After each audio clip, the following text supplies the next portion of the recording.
Greetings, everybody. Today we are going to analyze the congressional debate between Marjorie Taylor Greene and Marcus Flowers.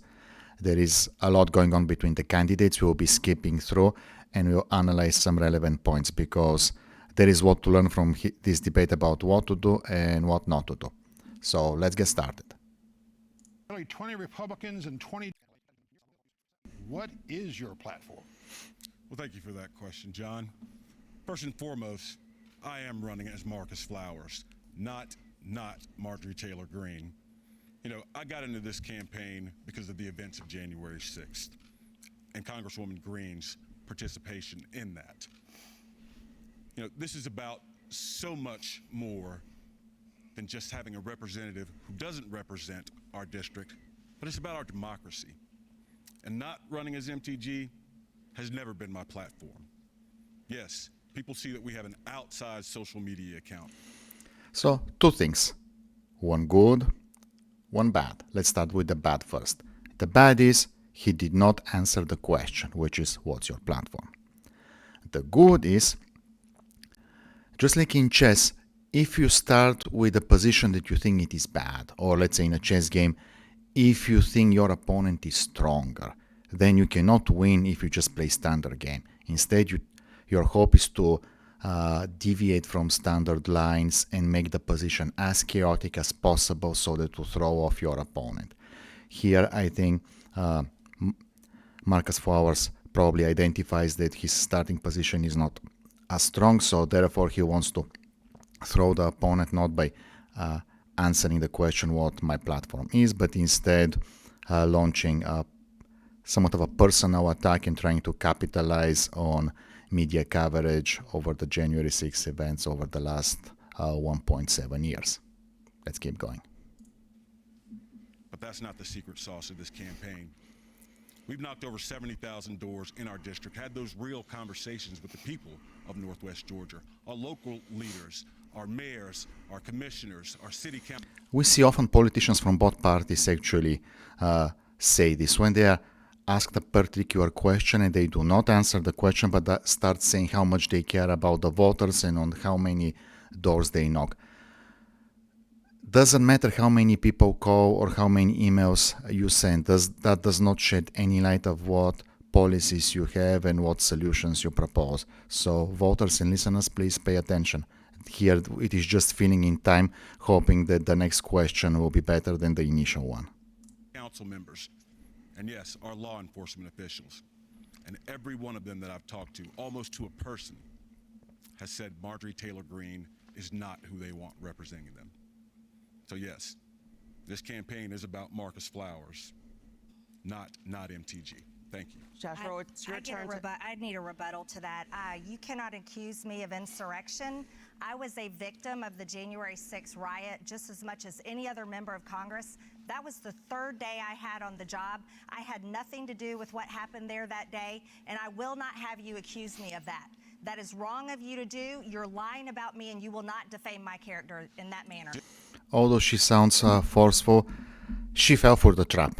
And now, instead of talking about what his platform is to try to unseat her, instead they're bickering back and forth. So once your opponent deflects, if you start arguing over the point of deflection, then you have already missed the chance to keep things on track. Your opponent has gotten the upper hand here. Did Joe Biden win the election, Congresswoman Greene? Joe Biden is the president of the United States. Please notice how masterfully Flowers does it. Now he's throwing a second deflection. Now we're talking about, did Joe Biden win? The question was what his, Mr. Flowers' platform is. We are already 2-3 minutes in the debate and the public has forgotten what that question was. Absolutely, but you pushed a big lie that said he did not win the election. There was election fraud. You drove those people to the Capitol on January 6th with your lie. We're going to move on. Josh Rowe, it's your turn to ask and my a question husband has to the proof Marjorie of it. Taylor Greene. Yeah, nobody unfortunately cares whether your husband has a proof or not. There are better ways to discuss election fraud, and the short time frame of a debate cannot allow you. So don't even try to get into that ground. Instead, focus on voters. Did you see Mr. Flowers didn't mention what his platform is. And now he's grinning because he outplayed her here in that initial exchange. FOIA evidence me. of proof of election fraud that came out. Excuse me, we're ready to move on to the next Okay, question but for he's you. not going to accuse me of a crime Would you when like I your have question? not committed Would you one. like your question? Yes, ma'am, Thank I you. would. Thank you. All right, thank you. a liar, by the way. There's a crisis in your district tonight.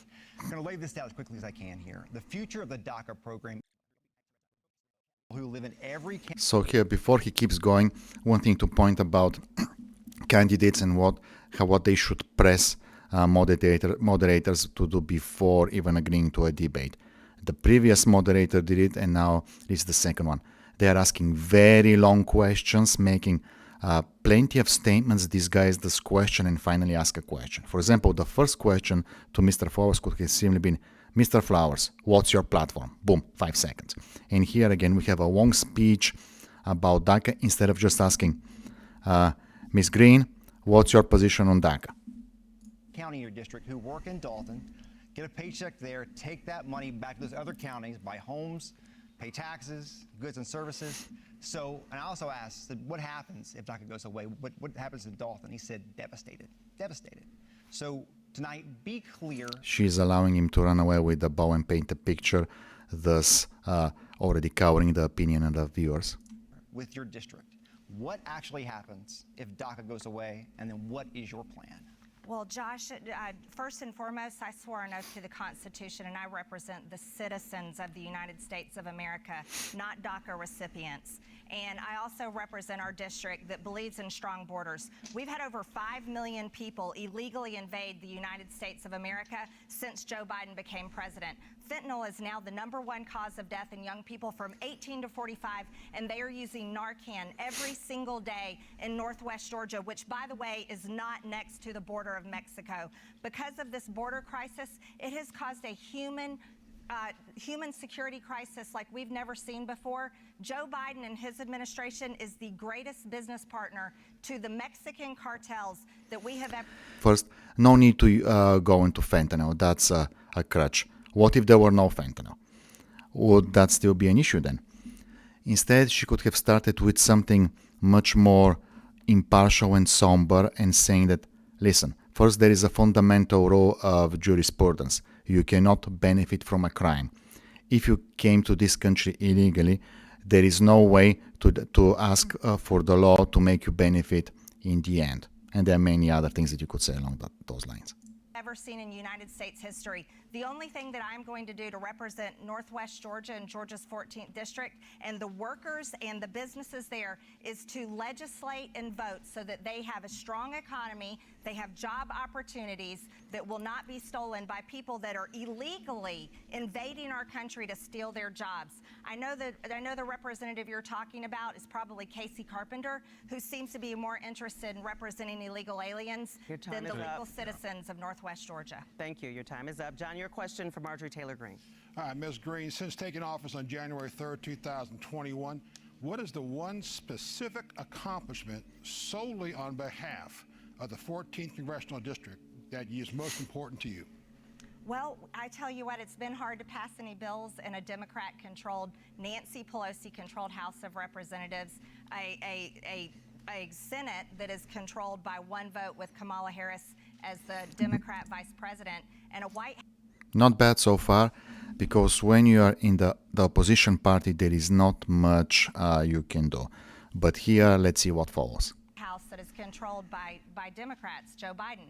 Now, what we've done to accomplish things for Northwest Georgia is I'm proud to be able to bring in money via grants to help our local sheriff's department and help local businesses there. We've also worked very hard with the flooding that happened over in Somerville. And so we've worked hand in hand with officials there and look forward to helping them more as damages and amounts of money come out. So I'm very excited to vote and to introduce bills that uphold the conservative traditional values of the people in my district, and I'll continue to do that.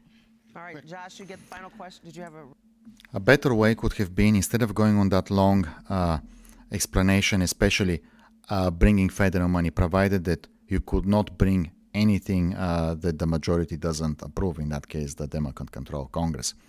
Instead, it would have been much clearer to say, that when you're in the minority party, there isn't much you can do other than uphold your principles and to not vote for policies that are harmful to the United States. And just like a judge in a court who gets outvoted by his colleagues and they pass a decision he doesn't approve of, his job is to write a dissent so that future readers and future courts look at the dissent and maybe vote on a different decision down the line. So here I would have preferred an answer that says, I do not vote for policies that harm the United States, and here are my reasons, and leave it at that. Short and crisp. Rebuttal? Yeah, I didn't hear an answer there. Ladies and gentlemen, Representative Greene said she's passed all these bills and brought money into our district. She didn't say that she has passed bills. That's impossible. Well, you haven't. You know, No, I voted no to Joe Biden's that come radical into our Democrat district bills, Marcus. don't necessarily See, you don't come understand how from Congress works. Congresswoman Nancy Greene. Pelosi Hold on, People hold write on, grants hold for their on. organizations to get government money. That is competitive. No, you're If we had a defund the congresswoman police. who was I walking those support the grants police. through, perhaps, but Congresswoman Greene, she can't take credit for good things that happen while our people suffer. Marcus, Marcus we're going to give you your Flowers last is party question. of- Josh, you get the yeah, final Democrat, question you're for the Marcus defund the Flowers. police. Here, Flowers is kind of very successful to push her buttons, and she's falling for it. Keep in mind, however, that does not address what fundamental policies he upholds. So if you end up voting in Georgia, make sure you do not vote to punish one candidate or another. You vote what's good for your state and for the country. Do not allow bickering and personal quirks to distract you from the purpose. Party, Marcus. Mr. Flowers, You don't understand how you it said it works. here tonight that the voters in Northwest Georgia want a different member of Congress. You've said that. You made that absolutely clear. But the numbers in the primary tell a different story. And to be clear, numbers processed by local election workers in Georgia and reported by the Georgia Secretary of State. She received Again, we have a very long wording. He could have said that he would have stated that question in just 10-15 seconds. 30,000 more votes this primary than 2 years ago. If you take your votes, all your Democratic challengers' votes, all of her challengers' votes, she still had 13,000 more votes than everybody else running. What evidence can you provide, other than anecdotal, that the voters in Northwest Georgia want a change? Josh, it's not an anecdote that not everyone votes in a primary and a midterm. That's not anecdotal. In the last election cycle, more than 75,000 people voted against Marjorie Taylor Greene. So interesting intellectual sleight of hand. Saying more than 75,000 members voted, that does not imply what ratio of voters voted for or against her. Now, we've brought people in from every corner of the district, newly registered people, and I've talked to, it doesn't matter if it's a Republican, Independent, or Democrat. I've talked to everybody. And everybody that I talk to, Republicans come up to me every day with tears in their eyes saying, please, get rid of Marjorie Taylor Greene. She doesn't represent us. She truly doesn't. Indeed, in a large state, you can have several people coming to your door every day. That still does not account for millions of other voters. And I've heard this time and time again, across the board. A primary seconds. is not a general election. I Ladies guarantee and you gentlemen, what you're that hearing in the from primary, Marcus Flowers, you will see who's a marked man who difference. wears a hat and doesn't own one single head of cattle. He's a liar, and all he has done is sent emails all over the country to raise money for himself, and he pays himself out of his campaign with your donation dollars. If you're a California Democrat sending money to Marcus Flowers, he's paying himself to run for Congress and pretend that he can beat me in a blood-red Republican district. None of his Democrat defund the police, America Last policies represent our district, and I do. So instead of that long personal attack, I have just focused on that one fraction, defund the police. That for 10 seconds would have done the job better. Tell you what, I do We're get a going to need, response to that. Yeah. well, we need to really move on because we are Okay. so far behind. That Definitely. concludes the first round of the debate. The candidates will now ask a question to their opponents. Each candidate will have 30 seconds to ask the question, 60 seconds to respond, and the candidate who asks the question will have 30 seconds for rebuttal. Now, by random selection, Absolutely. Marcus, you're a father, and you are a representative of the Democrat Party. The Democrat Party is the party of child abuse. It's the party that represents grooming children and sexualizing them in school, teaching anti-white racism in the terms of CRT education, and genital mutilation of kids that can't even get a driver's license, can't get a tattoo, and cannot vote. How do you stand there and represent the Democrat Party as a father? And do you believe in genital mutilation of children under the age of 18? And these puberty blockers that have severe health consequences? Time for your because question. I've introduced a bill to ban it and make it a felony to mutilate children's genitals. Do you stand by that? Boy, that was a lot. And God bless you, Marjorie Taylor Greene. If you truly believe that I'm praying for you. You know, I believe in this country. I believe in our democracy. And I believe in standing up for human rights. People come up to me every day and tell me how they feel attacked by you. And yes, Again, he is not answering the question. I'm talking about children in our LGBTQ plus community. Every day, Congresswoman Greene, seniors, Latinos, blacks, men and women, every day. This is how she treats the people of Northwest Georgia and the people of America. Attacks, constantly attacking. That's not representative, Greene. So he is avoiding answering the questions, and as a result offers plenty of lines of attack. The thing is, Marjorie Taylor Greene really raises her voice and calls him names, which is completely unnecessary. Here we're simply pointing out that he fails to answer a basic question and have done the job much more elegantly. Represent them. I do. I represent and I will always protect children. And that's why I introduced the Protect Children's Innocent Act, to protect children who just may be confused about their identity. Kids need to grow up. They do not need to have mastectomies, castration, or take dangerous drugs that have serious health consequences. Marcus Flowers represents the Democrat Party, and the Democrat Party is the party of child abuse. And we have to stand up and stop it right now. To protect children, it is important not to get too much into hyperbole, because unless in a very rare situation you can get away with it and it just illustrates your point and everyone knows that you're hyperbolizing, here she's going a little too far. Stop calling the party of child abuse. Even though there are plenty of child abuse cases, you better fix on a couple of really salient issues. For example, when it comes to genital surgery, all she has to say is that the process is irreversible and that there are people who later, 10-15 years down the line, find that they are not man enough for those who want a man and not woman enough for those who want a woman, and that end up stuck on an island of loneliness because nobody wants to commit to them. Just presenting that and giving one sob story, even though that's an anecdotal evidence, would have done much better than using the hyperbole and keep repeating the word child abuse. we protect them from making serious mistakes that will last a lifetime. The same mistakes and regrets that many, many detrans people have right now. Extreme examples and lies is what Marjorie Taylor Greene is doing, trying to misrepresent me. That's the time on this. I really need you all to follow up. 30 seconds for a question. 30-second rebuttal. Please don't talk over each other because that really slows us down. All right, Marcus, your question. Congresswoman Greene, I left my job as a government official to run this race because of January 6th and your part in it. My granddaddy was a sheriff. My uncles were police captains, one of whom... So here politicians often try to bring in family trees and some personal experiences of reason why you should vote for them. Remember, the only thing that matters is the platform. Who was injured in the line of duty.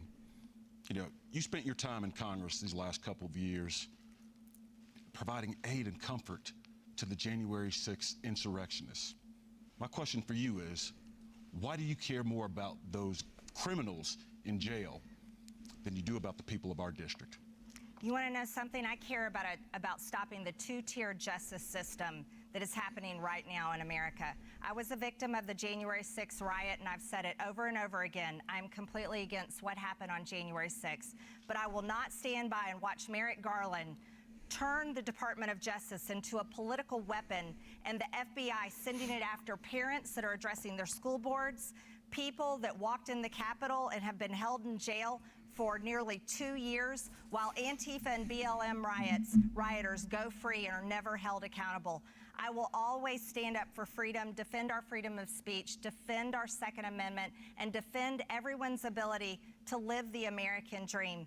That's what I care about, and I truly care about representing those values and those abilities and freedoms for Georgia's 14th district. So here, he asked a pointed question, and she accepted the accusation and started justifying herself and then pointing out, you're worse than me, which sometimes works.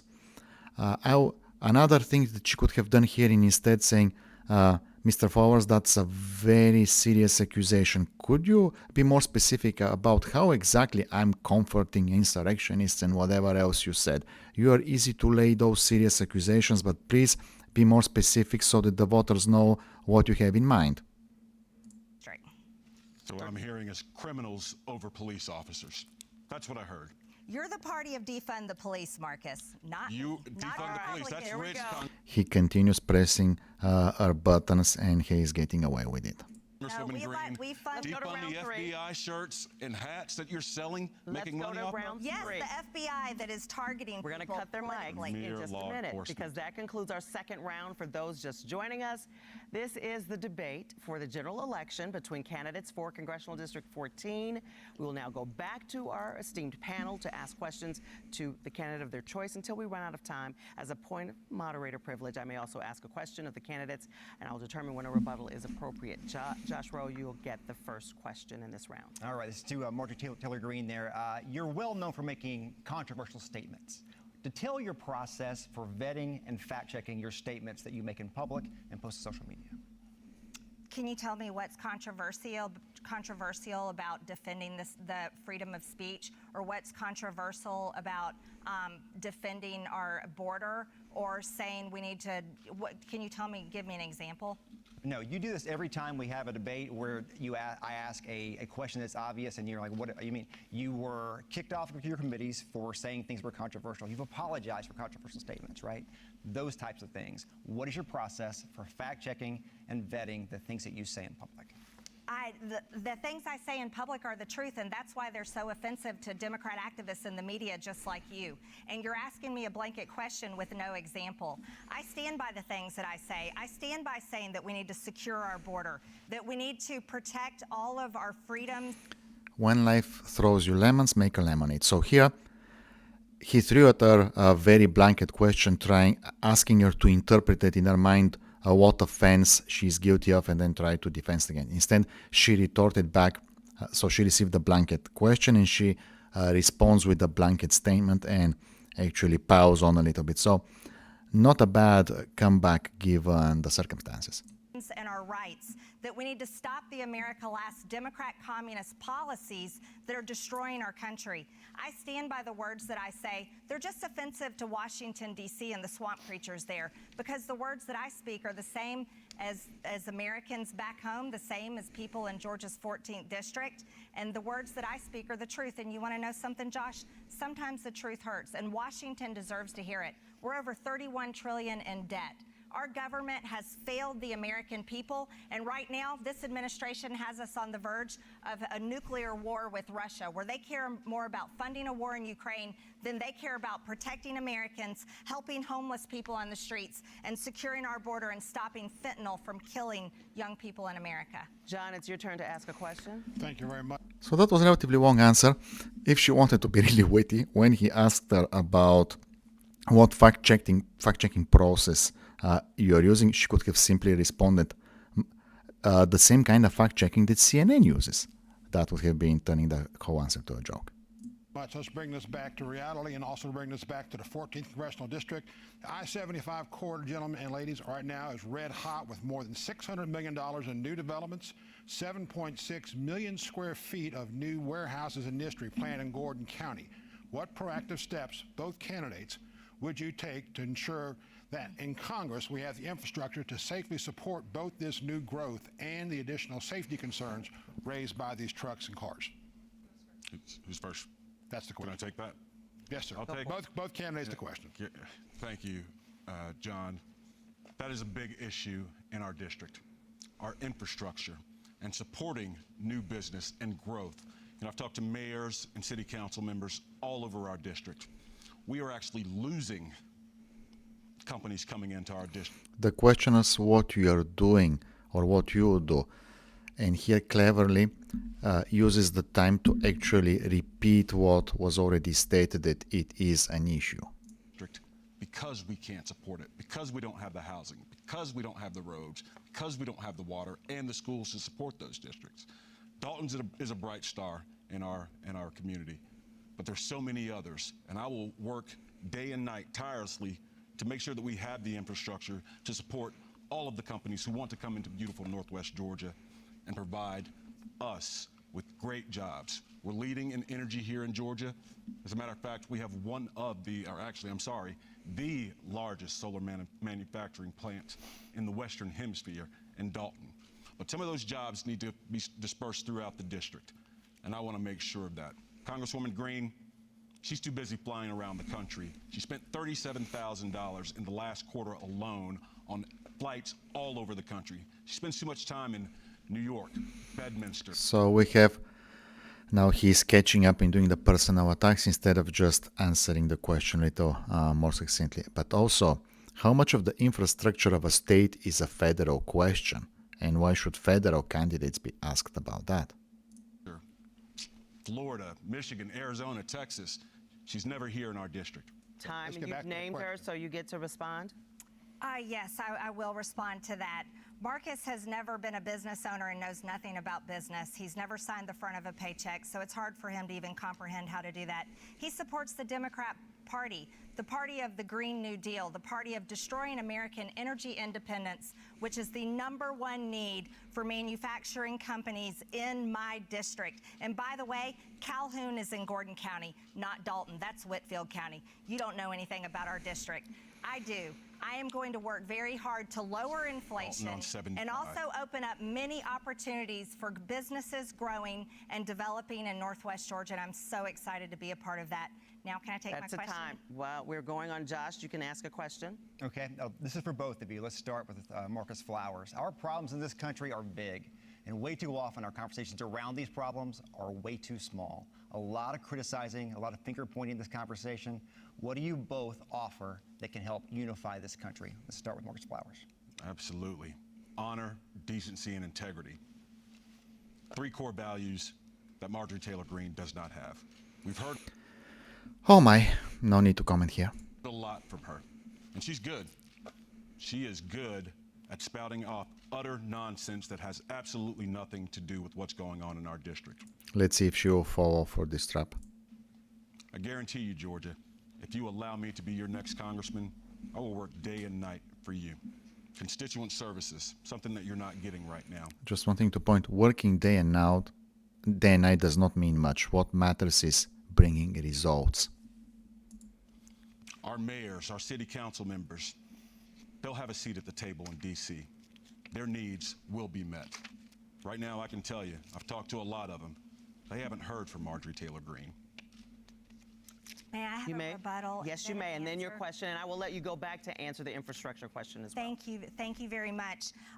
You have no right to attack the hardworking people in my constituent services. They do a phenomenal job, and you know nothing about their hard work because they have served the constituents in Northwest Georgia over and over. So I will not have you attack them. They love their jobs. They love serving and helping people, and that is wrong, and you owe them an apology. You owe them an apology, my constituent services. Why don't you list your offices on your website? This is my rebuttal. Karen? I'm looking for time for the rebuttal. Thank you.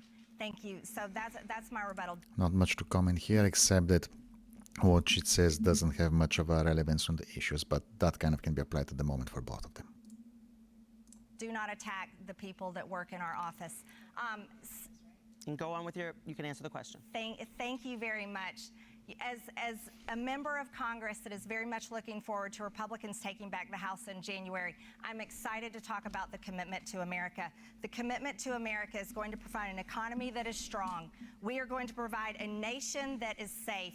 We are going to provide a future that is free, and we are very excited to hold government accountable. That means on oversight and through investigations, and I am very much looking forward to being a part of that and taking my place on committees.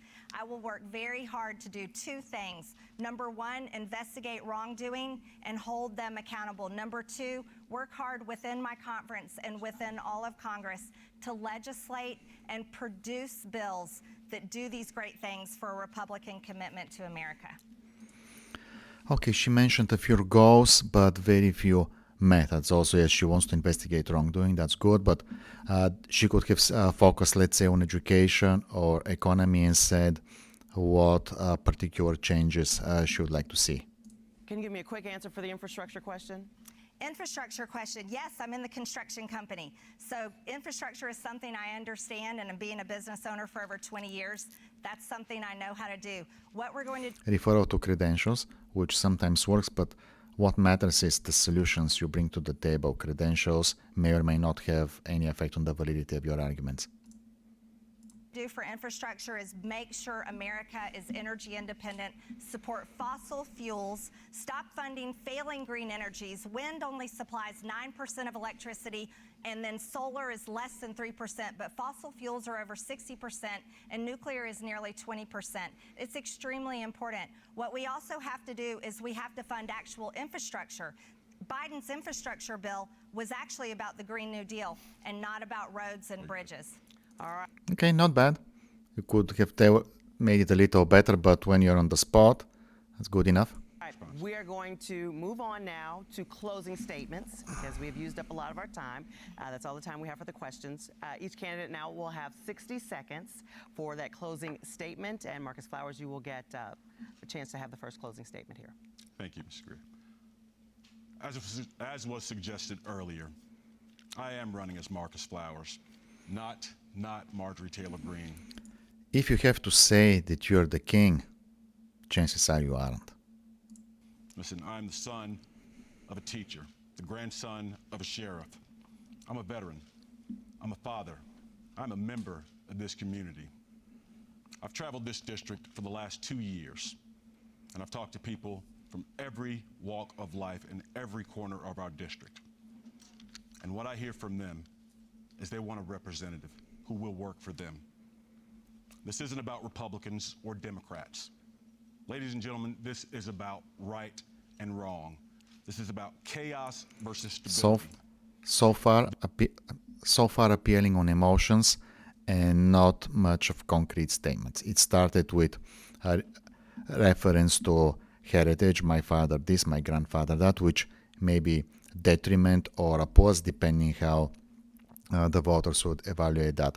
But it would have been much better to conclude with, I'm going to do A, B, and C, and here is why. This is about us. I want you to And especially when you are trying to unseat the incumbent, you have to show what you really intend to do and why it works. go in starting tomorrow and vote for right or wrong. Georgia, we have to decide what we want in our seat. Do we want a show horse, or do we want a workhorse who's going to get things done for us? God bless you, and thank you. Marjorie Taylor Greene, you get the final closing statement. Well, you just heard from my Democrat opponent that usually wears a cowboy hat but doesn't ride a horse and doesn't own any cattle. Fake cowboys, you know, might be an extra on Yellowstone when you get done with this career. She's pretty much acting like a mirror. She reflects back to what she gets, which in that case, she allows her opponents to push her buttons. So she may get away with this thing here, but there are better ways to handle the situation. Good question. Northwest Georgia, Georgia's 14th district, I want to thank you first and foremost for voting for me and putting your trust in me to represent you in Washington. And no matter how Capitalizing on being on the incumbent first, okay, not bad. many people lie about me, like my Democrat opponent, people in the media, or anybody on the internet, I want you to know that I will stand up to these attacks and never change how I vote and how I legislate. You elected me to go to Washington to fight for your conservative traditional values, to bring fiscal responsibility back to Washington, which I know how to do because I'm a successful business owner, and also to protect your kids. That's my number one priority because I'm a mom of 3 kids. So I want to ask you again for your vote. Early voting starts tomorrow. Election day is November 8th. Make sure you bring your friends and your family. Go out and vote for me, Marjorie Taylor Greene, and it'd be an honor of my lifetime to go back in January and represent you again. Thank you very much. And that concludes our debate. We'd like to remind voters that, as both candidates said, Okay, so she ends up with a ending speech which clearly was rehearsed. Not bad, although still I would continue doing X, Y, Z. Even better, she could have said, if there was going to be a Republican majority, my top priority would be, let's say, education, and I will plan to put this bill or that bill. So, not terribly bad, but could have been done better. And with that, see you next time.